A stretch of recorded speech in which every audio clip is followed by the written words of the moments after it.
Mambo aripo pamsiwo, iye wafa pamchinjiko, asiano uya zvino, kutora wakewo. Pamsiwo,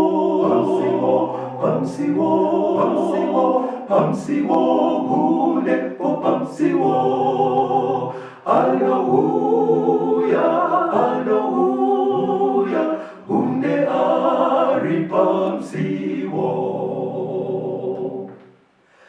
Živone so rzekuja, żino rzekuitika, to ona ne kukasika.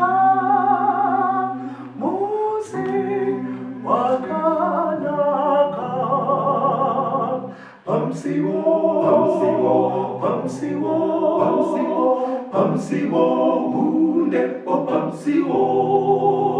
Hallelujah, hune ari pamsiwo. Musadangise pansipo, kuti kusine dambudzo, dakaramu ponesiwo, auye pasipo. Pamsiwo,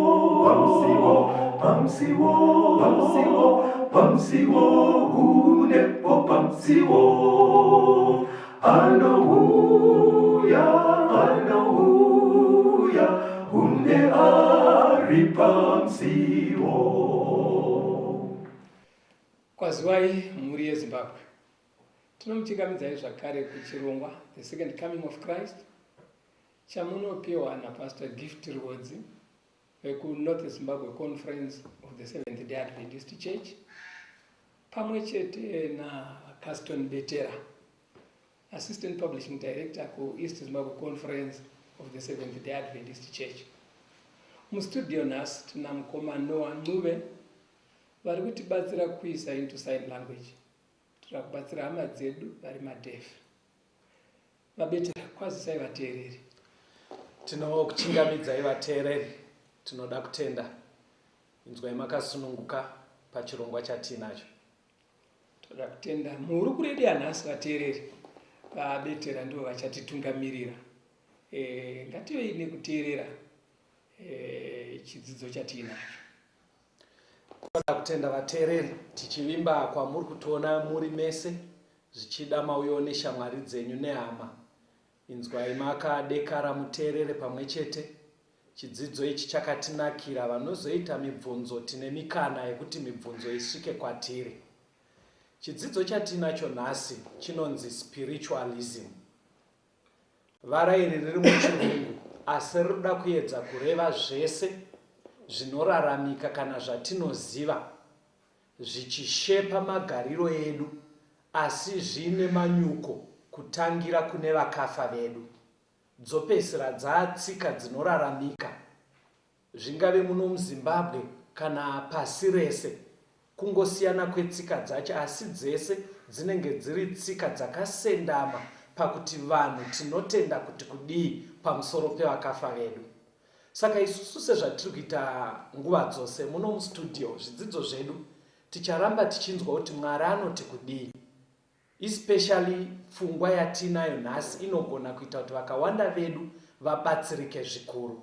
Saka tinei tiri kushandisa Bible muhurukuro dzatiri kuita kuti Mwari atipindure, atiudze kuti zvakambomira sei maererano nevakafa vedu kana zvatinotarisira kwavari. Pastor, kupinda muchidzidzo toda kutanga nekuvhura Bhaibheri tichinzwa kuti Mwari paakasika vanhu zvii zvaaitarisira kuvanhu. Toona kuti kubvira kareko pasvika vabereki vekutanga Adamu naEve, chii chaitarisirwa kwavari.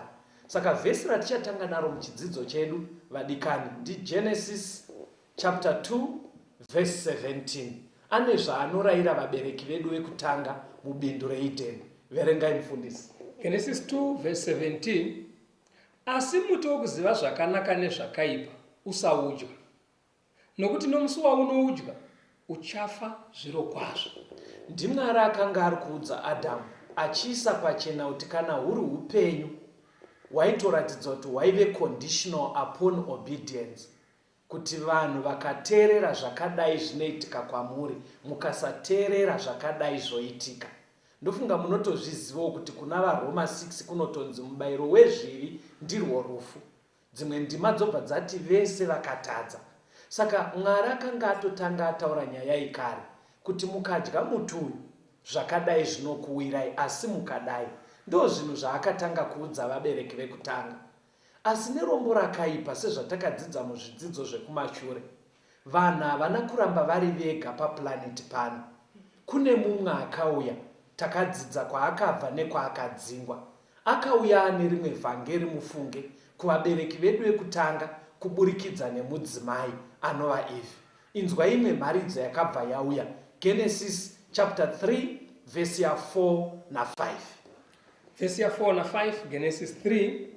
Nyoka ikati kumukadzi, hamungafi zviro kwazvo, nokuti Mwari unoziva kuti nomusi wamunozvidya nawo meso enyu achasvinudzwa, mukava saMwari, muchiziva zvakanaka nezvakaipa. Pano patoita mharidzo mbiri vateereri. Mwari ari kuti ukadya unofa. Nyoka iri kusvika iri kuudza Eve kuti aiwa ukadya haufe, yozowedzera kuti zviro kwazvo. Pfungwa mbiri idzi dziri kutopikisana zviri pachena. Pfungwa idzi hadzigumire kuEdeni neupenyu hwatinorarama vateereri. Pfungwa idzodzo dzinoramba dziri idzo dziri kurwisa mufungo yevanhu. Ende Satani naMwari vese vari kutsvaka kuteerero, asi vese vari kumativi mairi anorwisana. Handizive kuti iwo unotora saidi ripi, mharidzo yaMwari here kana yewakaipa. Ngationa mharidzo yenyoka. Ari kusvika kuna mai Eve achiti hamufe zviro kwazvo, kutoita zviri opposite zvataurwa naMwari. But ari kubva aedhera vara rekuti zviro kwazvo. Dai chiri chirungu anenge ataura achiti you will surely not die, kana kuti you will die not surely, zvichienderana nekuti bhaibheri rawinaro rinovera. Pfungwa yaive naye ndeyekuti handisi kuramba kufa, asi munhu haabva anyatsofa kuti fi. Muona kuti pandiri kutotaura kudai vateereri, ndiri kuedza kuti muone kuti kunyange tiri kuno kustudio, nyaya yandiri kutaura iyi ndatokusvikirai. Imbocherechedzai imimi mafungiro kana kuti zvamunotenda pane vakafa venyu. Mharidzo yamakabata ndeipi? Mune kutenda here kuti munhu akafa anyatsofa?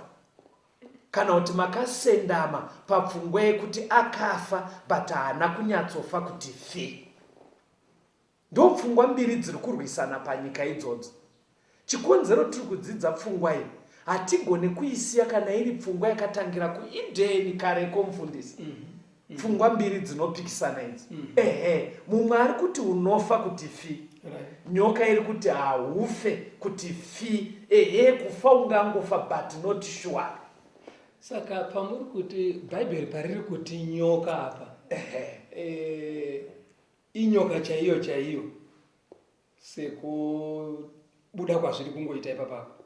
Mungada kuti jekesei ipapo kuitira vamwe vanogona kunge vakadarikwa nechidzidzo chimwe chakapfuura kumashure pekunoti nyoka apa, kuti munhu afunge kuti nyoka iri kutaura nemunhu ichipikisana naMwari, imimi maakuti Satani ipo panzi nyoka. Alright, toda kutenda zvichida kwai kuina nemubvunzo wakadaro. Sure, bhaibheri riri kutaura ichokwadi riri kuti nyoka, asi muchidzidzo chekumashure pane ndima yatakaverenga kuna zvakazarurwa 12 vhesi ya 9 yairatidza hondo yakatanga kudenga kuine imwe ngirozi yainzi Lucifer, yakazoshanduka ikaita zita rekuti Diablos, Satani. Pavhesi iyoyo yazvakazarurwa 12 vhesi 9 inobva yaisa pachena kuti ndiyo nyoka yekare. Kare kari kuedza kurehwa kuti tidududze, tidzokere kumashure kuEdeni uko, kuitira kuti patinoenda nezvidzidzo zvinobva zvareruka. Saka aitaura mharidzo yemufundisi ndi Satani, aiva apinda munyoka. ndiye aitaura mharidzo inopikisana nezvinotaurwa naMwari. Ndinoda kuimba pajeka ipapo. Saka chandingakukurudzirei vateereri, Mwari ndiye anotaura chokwadi. Munhu anofa. Nyoka inoti unofa but kwete kuti fi. Dai tatora mharidzo inotaurwa naMwari nekuti Mwari ndiye ane chokwadi. Verengai mufundisi pana John 8 verse 44. Timbonzwa kuti panogona kuwanikwa here chokwadi kuna Satani akauya muchimiro chenyoka musoro. John 8 verse 44. Imi muri vababa venyu diabolos, munoda kuita kuda kwakaipa kwa baba venyu. Iye wakanga ari muurai kubva pakutanga, haamiri muzvokwadi, nokuti maari hamune zvokwadi. Kana achireva nhema, unoreva zvake, nekuti ndiye wenhema uye baba vadzo. Ndoda kutenda ndimai ukaiverenga nechirungu inonotenderera papfungwa imwe chete. Inogona kuti when he speaks a lie, he speaks of his resources. When he speaks a lie, he speaks about himself. When he speaks a lie, he speaks for his benefit. Ipfungwa dzinobuda dzese mubhaibheri rechirungu. But pfungwa iri kubuda ndeyekuti hanzi Satani paanotaura haana paanotaura chokwadi, never. Zvikanzi nevhesi anotaurirei nhema, zvikanzi anotaura nhema kuti zvigobhenefita iye, kana kuti nhema dziya dzigomubatsira danho riri pamberi, for his benefit or to prepare him pane zvaarida kuzoita pamberi. Saka tichitora pfungwa iyi toda kumboona kuti muchidzidzo chanhasi paaiti munhu haufe zviro kwazvo achiita manyepo iwani, ndechipi chimwe chaida kuzoita pamberi nenhema idzodzo? Ndo pfungwa yatoda kuti ijeke iyoyo, kuti aida kufanoseta ground rei, zvii zvaaifanogadziririra hwaro, achiziva kuti nhema idzi dzikatendwa next ndinoda kudai. Saka nekumwe kutaura muteereri ndiri kuti ukabata kutaura kwaSatani, be prepared kuti pamberi pane zvaarida kuita. Saka ndo zvatiri kudzidza zvatiri kuti spiritualism. Zvinhu zvinoitwa naSatani kune vese vanera vatenda kuti munhu akafa hanyatsofi. So you should be prepared kuti kana magashira nhema idzodzo, chibva maziva kuti kune zvimwe futi dzinova nhema futi dzaari kuuya nadzo mberi, nekuti kwanzi paanotaura pese ari kuzvigadzirira kuti aite zvimwe futi pamberi. Saka muchaona kuti ukaera watenda munhema idzi, kune zvakawanda zvinobva zvashepa upenyu hwako. Ndo zvatiri kuti tidzidze izvo. But ngatimboona kuti Mwari nyaya ichitotanga kudai anofadzwa nayo here. Genesis 3 verse 13 na 14 mufundisi. Verse ya 13. Jehovha Mwari akati kumukadzi, chinyiko icho chawaita? Mukadzi akati, nyoka yakandinyengera ndikadya. Jehovha Mwari akati kunyoka, zvawaita izvozvo watukwa kupfuura zvipfuwo zvose nokupfuura mhuka dzose dzesango. Uchafamba nedumbu rako, uchadya guruva mazuva ose oupenyu hwako. Alright, ndoda kutenda. Muri kuona zviri kuitika nhorondei, vamwe tinoiziva maitikiro azvakaita mubindu. Mwari kungobvunza kwete kuti aisaziva zvaitika. But chandiri kuda ivara raanoti watukwa. Muchirungu rinenge chiti you are cursed. Vadzidzi vebhaibheri vanototaura kuti mukusikwa kwenyoka chaiyo yatinoziva iri natural ye, yanga isina kusikwa ichifanira kuzvuzvuruka kudaro. Inga dzombi wani rinotopiwa tumakumbo rofambawo natwo kana makaru, yaive yakasikwawo iri mhuka iri nani. But nengari yedambudziko iri ndo payaakupiwa chituko chekunzi ichizvuzvuruka panyika upenyu hwese. But kutaura chokwadi aitukwa apa inyoka hayo, asi isi tiri kuziva zvaive munyoka. Yatukirwei kudai nyoka iyi? Nyaya ndeyekungoti panyepwa here. Chaita kuti itukwe yatendera kuti ngirozi iye yakadzingwa kudenga yainzi Lucifer Satani auya achisikotaura kuburikidza nayo. Saka iko kakuita kekuti unotendera kuti nyoka isvikire Eve kuburikidza newe. Nekuti nyoka yaisha kuti ndosvikira vanhu sei, dai yakauya ari saDiabolos, Eve aitiza kumhanya kumurume wake kuti munhu uye akadzingwa kudengawe. Saka nyoka yakatsvaga pekusvikira Eve napo. Payakasvikira Eve napo ndepapi? Yakasvika kuburikidza nenyoka. Ndiye Satani. Ndiye Satani. Amenoti mavara andiri kutamba nawo ari kujeka ere. Kuti Satani sematsamba amambodzokera kumashure. Ari kunzi nyoka yekare. Yes. Apa anochiuya panyoka chaiyo. Yes. Yakasikwa iri nyoka. Yes. Uri mweya wakaipa. Yes. Wogara panyoka.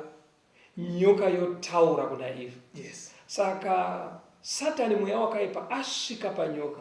Nyoka yakaita tingati muchikaranga svikiro. Ndizvo pekusvika pakasvikira Satani kuti agone kutaura naEva. Saka mhosva iri kupuwa nyoka chaiyo kubvumira kushandiswa nemweya wakaipa kuti uve mudziyo unosvikira mweya wakaipa uchiita mabasa avo. Ndizvozvo chaizvo. Yabvumirei kuva emedium. Handitika. Saka dai nekumwe kutaura tiri kutoti the first medium kana kuti svikiro rekutanga rakaitika paplaneti pano ndiro ratiri kuverenga muEden. Nyoka yakabvuma kuita svikiro. In other words, tiri kuti nyoka yakabvuma kuti mweya wakaipa uwane pekuskosvika kuti utaure naEve. Saka kuva medium kudaro, kuva svikiro kudaro, imhosva mumaziso aMwari. Saka yakabva yapururwa makumbo mufundisi. In other words, ndiri kuti even patinorarama vateereri, usavhaire nekuva svikiro. Usavhaire nekuva emedium.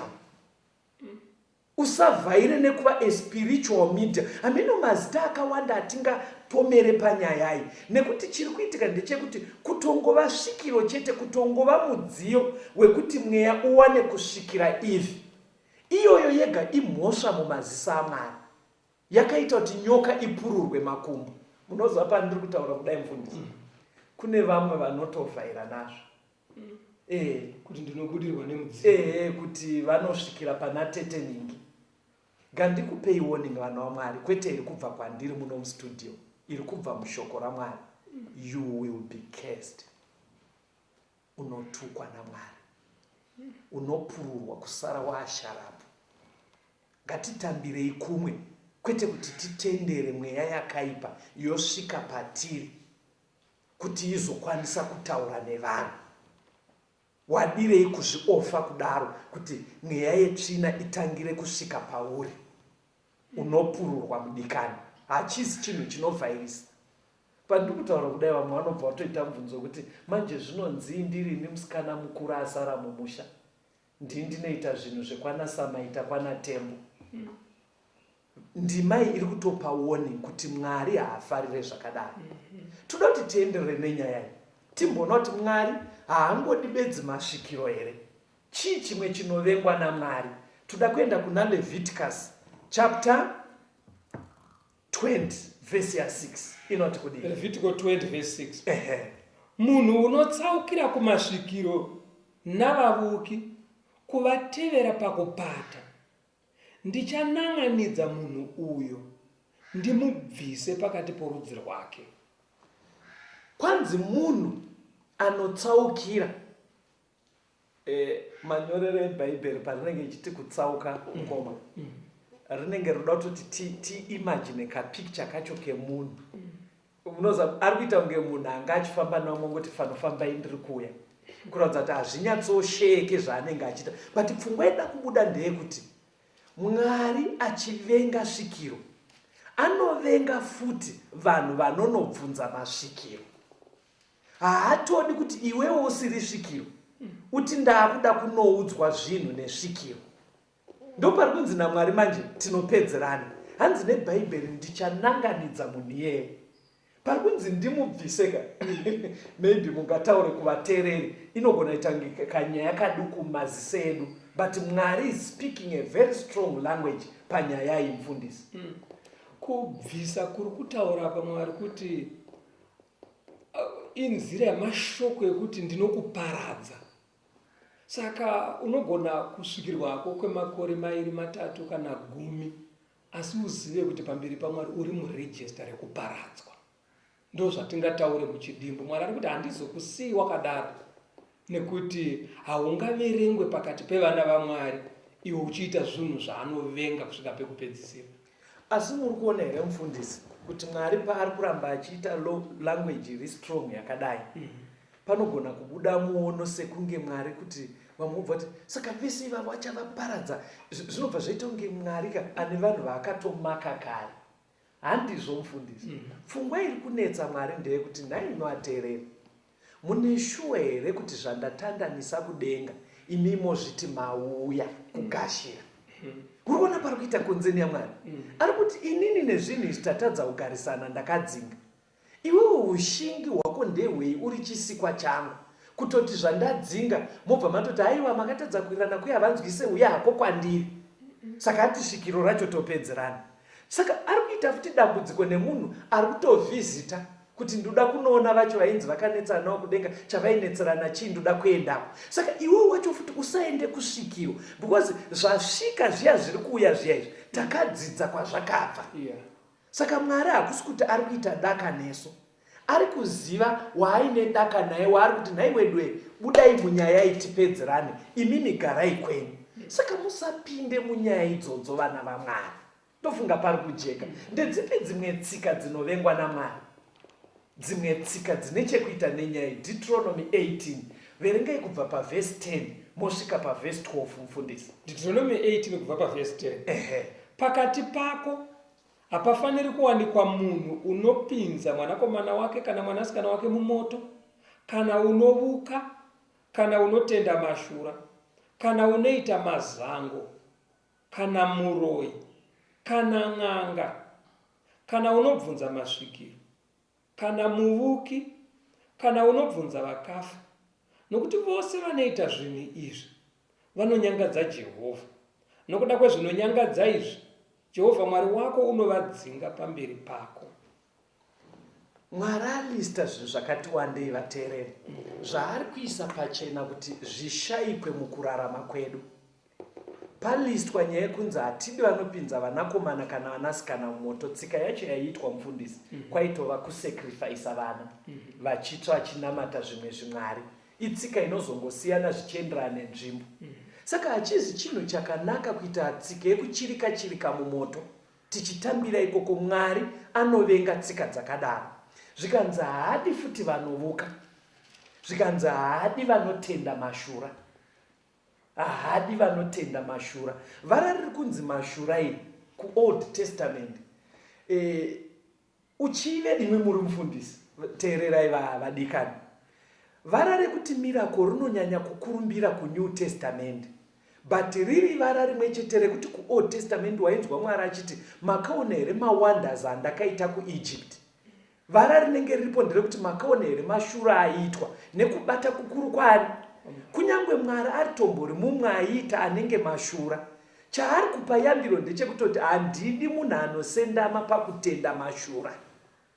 Haikona kuti inga pakamboitwa shura rakati. Mwari ndiye akupa iri komanda, haadi zvemunhu anobhilivha maningi munyaya yemashura. Munoona chinondinetsa mufundisi, kune vamwe kuti ndichitsanangura kudai, mumwe anobva ati zvino Mwari kana ari kuramba mashura iyi ndichada ndoita sei. Saka vanhu vanobva vanorabha pakanzi mashura paya, obva ati yedu haasi mashura, yedu minana. Nhai wedu ungabva watoti ndapona pavhesi nekungochinja mavara. Mwari haadi vanotenda minana nemashura. Shuwa ndikutokudza ita zviverenga. Chii chimwe chaasingadi? Haadi varoyi neng'anga, haadi masvikiro, haadi vanobvunza vakafa. Vhesi 12 yabva yati nekuti vese vanoita izvi vanonyangadza Mwari. Ndaona ndanda kukatai. Pari kunzi mashura, kuitika kwechinhu nguva zhinji hachitsanangurike nesainzi.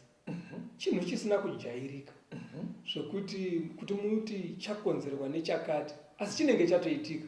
Unoona kuti ende hachigone kuitwa nesimba remunhu pakuberekwa kwake. Saka zvinhu zvakadaro kazhinji mazuva ano unomboona kuti vanhu vaakumhanyira kune mashura, ndo avakutsvaka.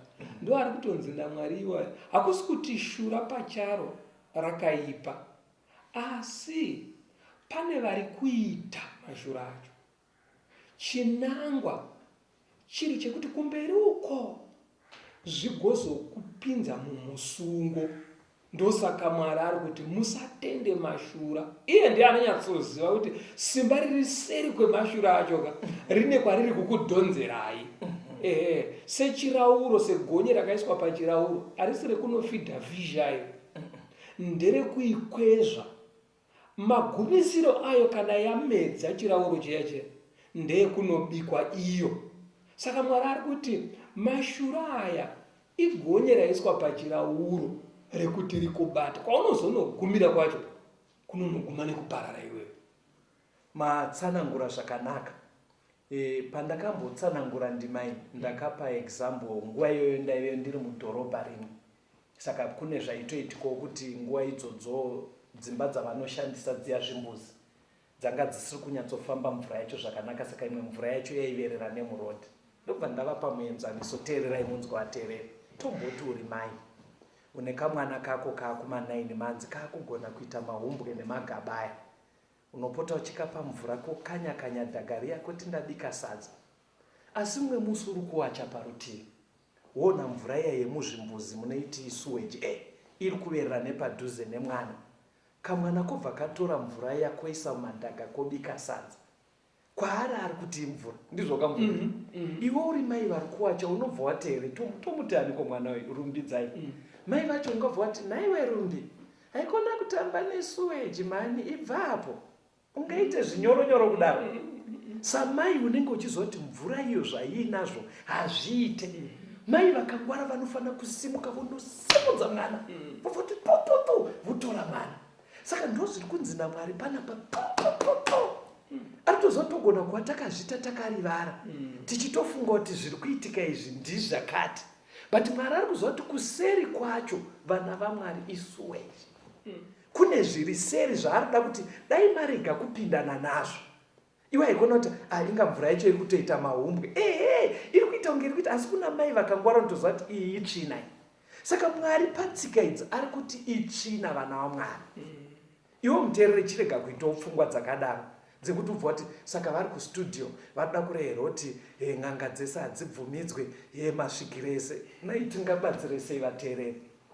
Soko rakanaka kunesu wafambi apo tinoenda pasipo, asi muponesi achazouyazve kutora umambo wakewo. Ari kuuya nekukasika, Jesuzve ari kudzoka newafambi wake wachazotorwa apo Jesu auya.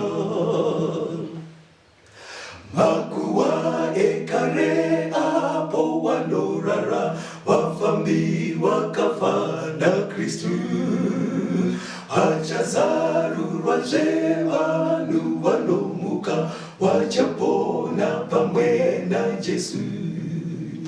Ari kuuya nekukasika, Jesuzve ari kudzoka newafambi wake wachazotorwa apo Jesu auya. Chokwadi shoko raMwari haritendere. Zviri kunzwisisa, tiri kutora authority iri bhaibheri zveshuwa. Tsika idzodzo dzinosemesa Mwari. Mwari haadi tsika dzakaita zvakadaro. Maamuchitaura kuti simba riri seri. Maybe tijekesere vateereri kuti anoita simba iri ndiani. Timbonyazoziva kuti panyika panapa anoita zvinhu izvozvo ndiani. Mvura igona zvakazarwa 16 vhesi ya ndoda kuti mutangire pa13 pastor. Tangirai pa13 muverenga ne14. Chandandira kuti muverenge pa13 panotsanangura futi zveshato nyoka. Ndoda kuti zvibva zvabatana kudai. Teererai munzwe vateereri vedu. Ipapo ndakaona mweya yetsvina mitatu yakaita sematavi ichibva mumuromo weshato nemumuromo wechikara nemumuromo womuprofita wenhema. nokuti ndiyo mweya yakaipa inoita zviratidzo, inoenda kumadzimambo enyika yose. Zvakanaka. Zvimwe tichazozvidzidza zvanzi muprofita wenhema nechikara. Manzwe here kuti pane mweya wakaipa uri kunzi uri kubuda mushato. Mweya iyi iri kunzi ndo inoita chimvundisi zviratidzo. Mazvona simba riri behind mashure ari kurambidzwa kuna Deuteronomy. Mwari ari kuziva kuti zviri kuitwa nemweya yakaipa. Ende zvakazarwa 12 vhesi ya 12. Mungade kuiverenga? Iverenge 18. Tinzwa kuti mweya yakaipa chii? Mweya yekumakuva here? Chii mweya yakaipa chii? Tipa dzokorore takambopataura. Saka farai kudenga nemi munogarako. Mune nhamo yeminyika negungwa, nekuti mweya wakaipa waburukira kwamuri, akatsamwa kwazvo, nokuti unoziva kuti uchine nguva doko. Chinonzi mweya wakaipa ndezviya zvakadzingwa kudenga. Mfundisi, ngirozi dzaSatani dzakadzingwa kudenga. Ndo dziri kunzi padzakauya kuno ndo dzine temu kana ndo dziri definition inonzi mweya yakaipa. Manzwe here kuti yakatsamwa. Saka nekumwe kutaura mufundisi, mashure anogona kuitwa pachitosekwa, asi bhaibheri riri kuti achiitwa kudaro pakatsamwa. In other words, kunenge kungozhinya. Kunyange zvingave zvinonakidza, but bhaibheri riri kuti mweya yakaipa wedweka yakatsamwa. Ende rabva rati kwazvo. Saka patiri kutodzidza nyaya iyi, zvimwe zvamunofunga kuti ndezvakatsamwa hazvina. Akatsamwa mweya yakaipa. Unoziva chandinodira bhaibheri rinoisa nyaya pachena. Kwatinofamba kunonzwa umwe achiti haana kufara nemavigirwa akaita. Akatsamwa paakafa akadai. Atirambidze hedu kutaura ikoko. But bhaibheri munhu warinoziva akatsamwa mweya yakaipa. Nekuti inozwa kunaka kwekudenga kwayakadzingwa. Saka yakatsamwa chose ende haite. Saka tsika dzekubvunza masvikiro nevakafa nevesava dziri kunzi dzinonyangadza Mwari because kuseri kwacho kune mweya tsvina. Taurai toda kuti tiende pa next segment. Ezati zvinezvi zvinoita kunge zvinonetsa vanhu kuti muti mimi sekuru wangu wakafa wamweya wetsvina kana vakusvika pamusukuru. Zvinoita kunge kutuka. Asi chinoda kuramba chichidzokerwa pachiri ndechekuti nyaya yekusvikirwa haina kutangira mumakore edu anaya. Nyaya yekusvikirwa yakatangira muIdheni. Yataona iya kuti svikiro racho yanga iri nyoka. Akasvika ari Satani. Kusina munhu anga ati afa. Saka nyaya yekusvikirwa hainei nekufa. Yakauya panyika paplanet Earth kusati kwafiwa. Saka kufa ende paakauya ndo paakasiya adyara manyepo aya mamuchatsanangura kuti hamunyatsofi. Achiziva kuti kana ndakuzodzoka ndoti ndini sekuru, vanhu vagara foundation yalewa kudhara yekuti sekuru havana kunyatsofa. Saka ndozvinoda kuti zvigare zvakajeka mupfungwa dzedu kuti pakusvikirwa nekusvika ari kusvika wacho chiri kusaka Mwari azorambidza. Havasi sekuru vakafa, havasi ambuya vakafa, asi mweya uya wakasvikopotera panyoka kusati kwaane vasukuru vekusvikira. Toda kutenda kusati kwaane vanhu vekusvikira. Saka ndoda kukubvunzai vateereri tobva takupindurai. Ndima idzi handifungi kuti muri kutanga kudzinzwa muno mustudio nhasi. Makatombodziverenga. Saka mubvunzo wangu ndokuti saka sei tichiramba tichiendako? Toda kubva taupindura mubvunzo iwoyo. Chimwe chinoita kuti tiendeko pambotaurwa namufundisi kutadza kutsanangudza zvinhu zvatinoona zvaitika, asi tikada kushandisa pfungwa dzedu zvoramba kuti maringe. Failure to explain things rationally. Ndikuti kudii mufundisi? Ndiri kuti marwara. Mari munayo. Tokutorai ropa ronzi rakachena. Tokuita x-ray yakanaka. CT scan yakanaka. Ameno matorwa uropi kumusana zviri right. Malaria iripo here hapana. Asi muri kurwara kunge muchafu. Chiremba otonyadzona kuti mishini ndataura. Saka zvinoitika kwatiri especially vanhu vakafanana neni verudzi rwangu. Iye chiremba chaiye unonzwa kuti izvi zvaspiritual. Batai vara iroro ndo ratinopomera nyaya dzese dzatisingatsanangure. Tinoisa vara rekuti spiritual. anobva ati izvi chimbofambai. Chimwe chinoita kuti tiendeko kunyange tichizwa kuti Mwari haadi kutya. Kutya chaiko kunoita kuti tifunge kuti pane zvimwe zvinoda kuitwa. Ipfungwa nemashura amatotaura anotifosa kuti tifunge kuti aiwa pane zvimwe zvinoita. Inzwai, Mwari ndiye akatisika vateereri. Haaigona kuita zvinhu zvaanoshayira solution neshoko rake Bhaibheri. Hazvidaro. Bhaibheri imanyuwa inofanira kutibatsira zvese. Ukanzwa ari kuti musaendeko, kureva kuti zvamuri kufunga zviri spiritual, solution yacho irimo futu. Inenge irimo. But tinonetseka tichidaro. Pamashura apa ngandikuudzei zvimwe zvakamboitika mufundisi. Munhu anga atoshayika uda unovigwa kumusha. Varida kuenda naye mota yemuzukuru yaivepo pick up, box ratoiswamo. Muzukuru kumutsa mota vatooneka. Ki yaitenderera raundi yese kutoti vanodhiraivha munonzwisa zvandiri kutaura. Fuel irimo, maplugs ari right, battery right. Yairamba kumuka. Kudodai. Kusvika mumwe akati wedu tinononoka, bvisai box umu, chiisai mumotikari yabamukuru. Motikari yabamukuru ichingonogadzikwa box, vanhu vachitoona kuona matai kuita flat kuti fototo. Murikuzviona izvi. Musati mapinda vanhu box chete, asi ndo pick up inotakura vanhu ichienda navo kutaundi vachienda kumabasa. Saka mupfungwa dzedu tikaona zvakadaro. In fact zvakabva zvaitika musuri. Pana amai vechikuru vanenge vaive tete. Vakabva vaenda kubox riya. Ndobva vatanga kurituka, asi vaita unge vari kutuka ari mubox. Zvikanzi naiwe mwana wehanzvadzi, tatadza here kuda kuenda newe kumusha? Tatadza here kuti tiende newe pana akoma vako? Takanganisa chiisu chaunoda kutinetsa, tatadzei. Haiwa, itai kwazvo mwana wehanzvadzi, ita kwazvo. Handei unoenda pane vamwe wako. Vapopota kudaro, kwakutora box riya kudzosera mumota inge ichiramba kumuka. Kwakungodaika 1 bvam. Saka muri kuona zvinhu zvikaitika izvi. Minduro yacho inosara iri yekuti ane nyaya atozotaurwa naye natete, iye akafa uyu. Hano muri kuona maitikira zvinoita. Tine pfungwa dzimwe dzineitika dzekuti tinopedzisira taakufunga kuti zviri kukonzerwa naakafa. Makambonzwa nyaya dzezvipoko? Udzai vateereri.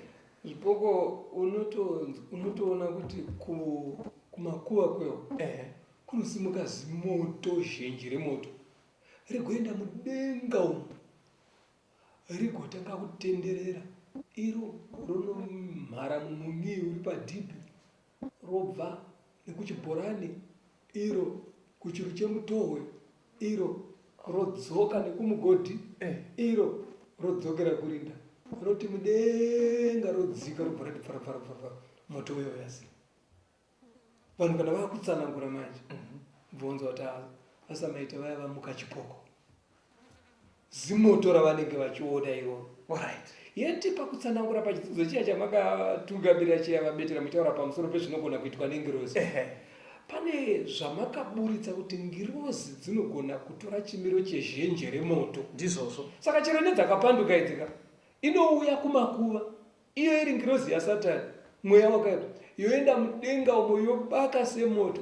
Chaari kuitira haasi akafa, arikuda kuti mupfungwa dzevanhu muuye pfungwa yekuti akafa uya pane zviri kuitika, ndiye akadzingwa, ndiye ari kubaka semoto, kuitira bedzi kuti vanhu varambe vachisakurira pfungwa yekuti kana munhu afa haana kunyatsofa, yeti Mwari akati anofa zviro kwazvo. Saka kusakurirwa kwemharidzo yake yayemuite kuitira kuti mukaera matenda kuti haafi, iye ochidzoka futi, otiitira mashura, zvoita kunge zviri kukondinya. Saka muchaona nyaya dzakawanda vateereri. Kwenyu munogona kuti fanika zvakaitika kwenyu hatingazvipedze muno mustudio, but chokwadi chatoda kukurudzirai, Satani munyepi. Mwari haafarire tsika yekuti tirambe tichifunga kuti vakafa vane chavanoziva, havana kunyatsofa kuti fi. Munoziva zvimwe zvinoitwa naSatani? Anogadzira toti pattern muchirungu.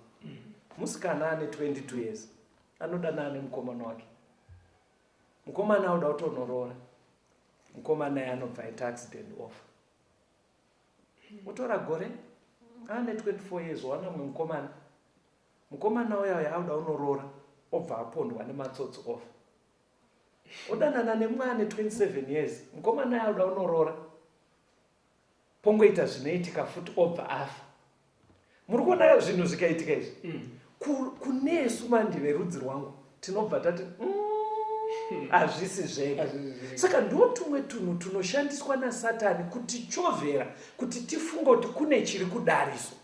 But nekusiyana kwemaexample atinawo vateereri, pakaita anouya achitisuggesta, ndoda muende kuna Isaiah chapter 8 verse ya 19. Panobva pauya vamwe dzimwe pfungwa unogona kuita pamiri pese pakunosunungukwa posvotsi zvoitika katatu. Ende uchiona kune vanhu vanotoya achiti mwanangu wadii wafamba.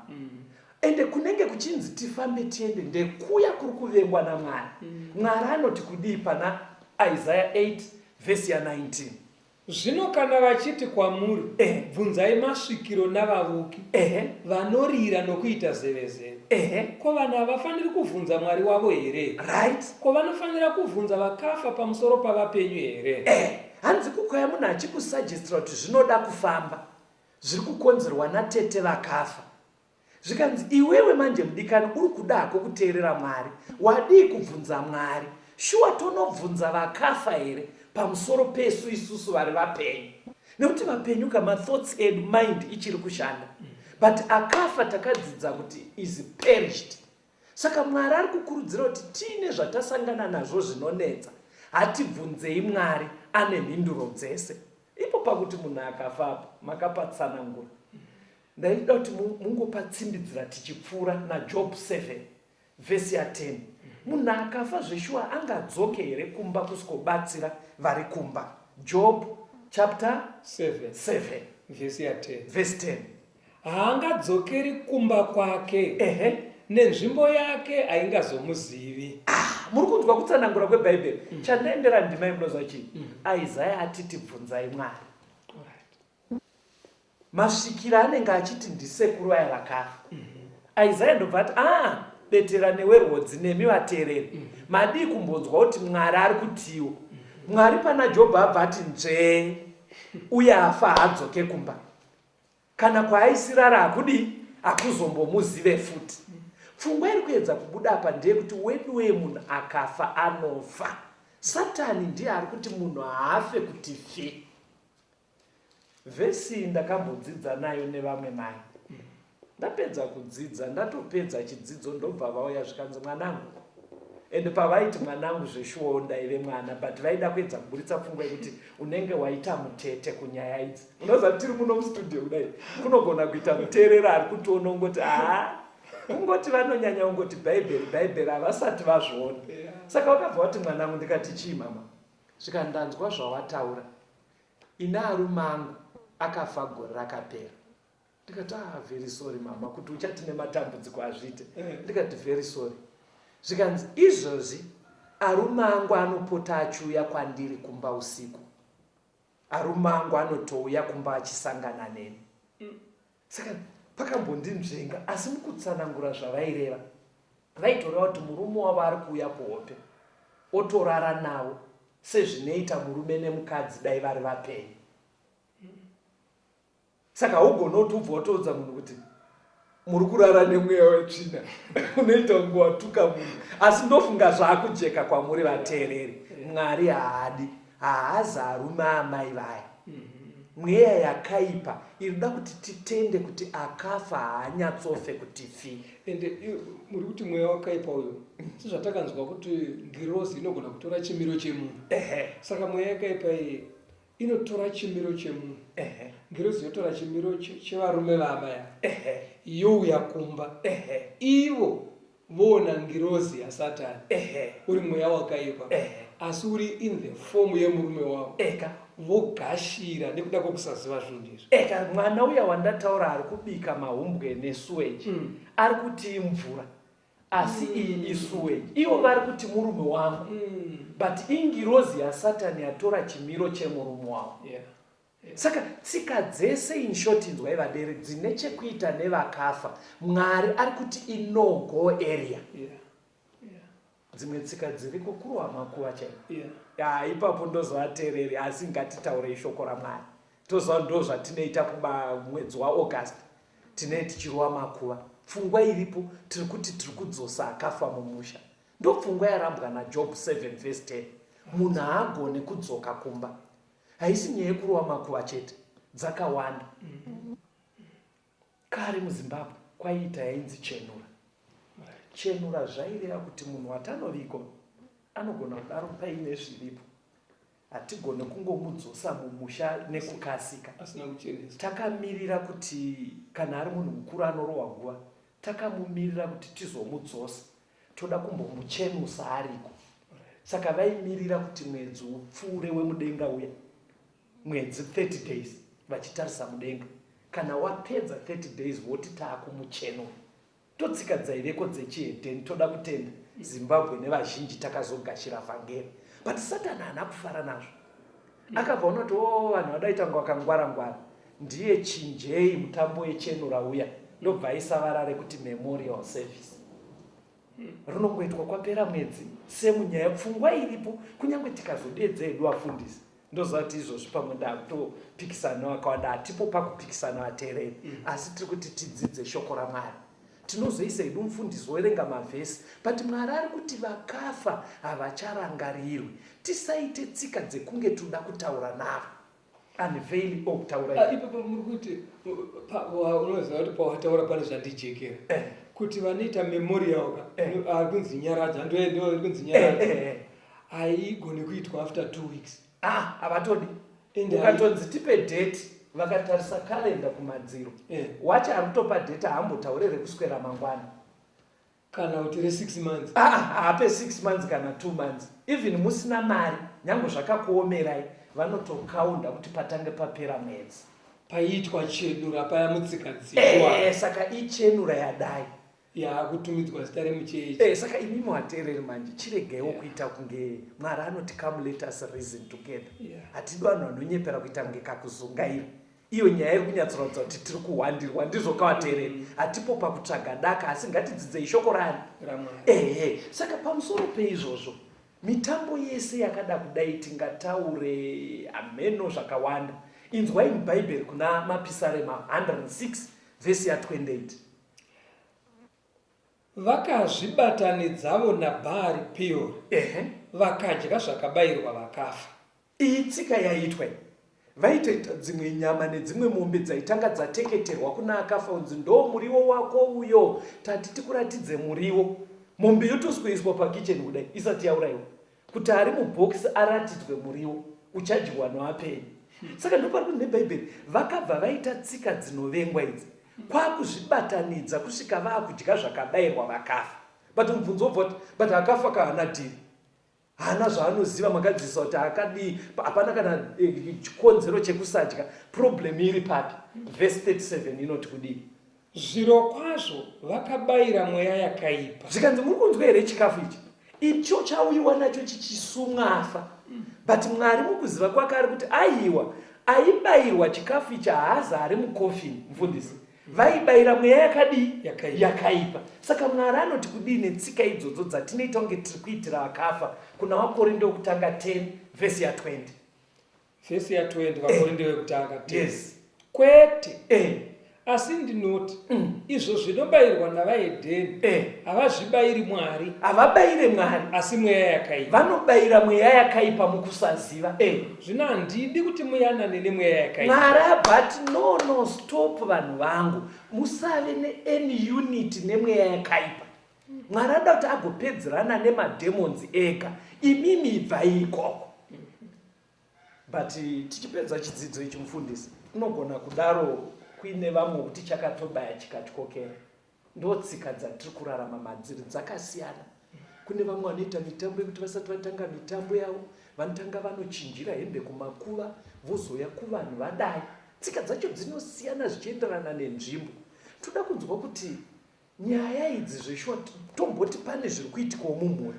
Muri kufunga kuti zviri kukonzerwa nakaipa kuti zveshuwa kuna ana sekuru vakatomboita zvakaipa vaiuraya vanhu vachitanga zvigayo kuti atange sitoro ouraya vanhu. Tongoti kwakatoni nyaya idzodzo dzinogona kukubata papi uye dzinogona kugadziriswa sei. But changa chiri chisho changu mukaona nguva mufundisi gadzirai chidzidzo. Ndiri kuona vateereri because maitiro atachiita pane mibvunzo inenge iri kutobuda yekuti saka muda kureva kuti hakuna ngozi, muda kureva kuti munhu apfuke. Ndakuona mune mubvunzo mugadzire chidzidzo chakada kudaro chekupfuka munhu anonzi aita mumvuri. Vamwe vachitoviga mune nyaya makambondudza vakuviga munhu vachimuteketera kuti gadzirisa nyaya yako. Mungade kushaya nevateereri tisati taverenga mavhesi amuri kuenda. Zvakaitika nyaya inotaurwa kuti akapondwa. Saka apondwa mudzimai uyo nemurume wake. Baba wake vanga vafa namai. Vamene ndokuuya ndokusvikomuviga. Saka vapedza kuviga hapana kumbotaura kwakaitwa. Vakazoti vapedza kuviga ndopakati vanhu chipindai mumba, vanhu vakati atezvara vatidedza kuti tipinde mumba. Vapinda mumba tezvara vaya ndopa vakaenda kuchikuva. Havana vavakataura naye vakangotanga kunotonona ikoko vatanga zvanyadza indati handingakusiye uchiurira semunhu akabereka, wanga wa munhu mukuru. Saka ndauyawo ndikati ndikuradzike zvine mutsigo, asi ndakuenda chimiro chaitika ungoona zvaitika pano. Iyi nyaya yako iyi wotorwa wega, ndiwo wogadzirisa nyaya iyi uchikumbirawo kune vamwe vakaita kare vanokubatsira ikoko. Vana mbuya ukavakumbira nemiwo amai batsirai mwana uyu, onaika zvaitika panapa izvi mangozviona uchimubatsirai arwe nyaya dzake.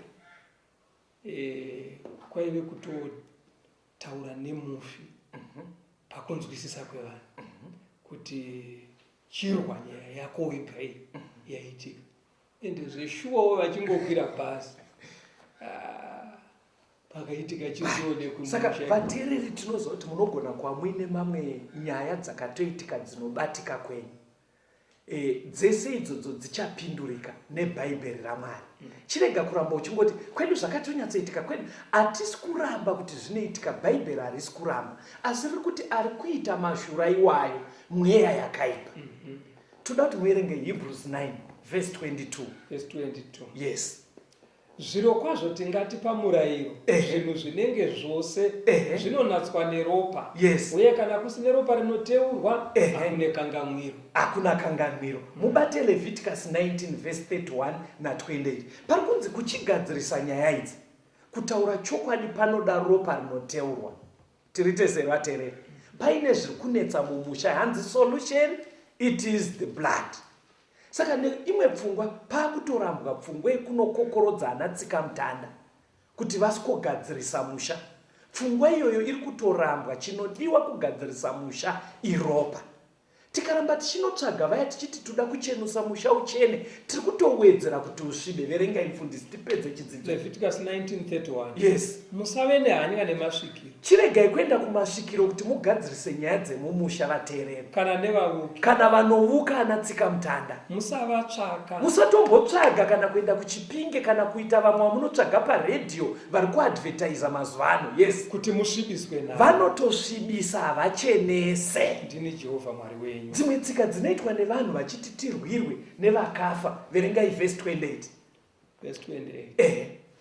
Musazvicheka miviri yenyu nokuda kwevakafa. Yes. Kana kuzvitema nyora. Very good. Ndini Jehovha. Vana havasimbiswe nenyora kana kuvatema muchiitira vakafa. Mwari haadi tsika yenyora. Saka ropa rinoshanda nderipi mufundisi? Hebrews 10 verse 4.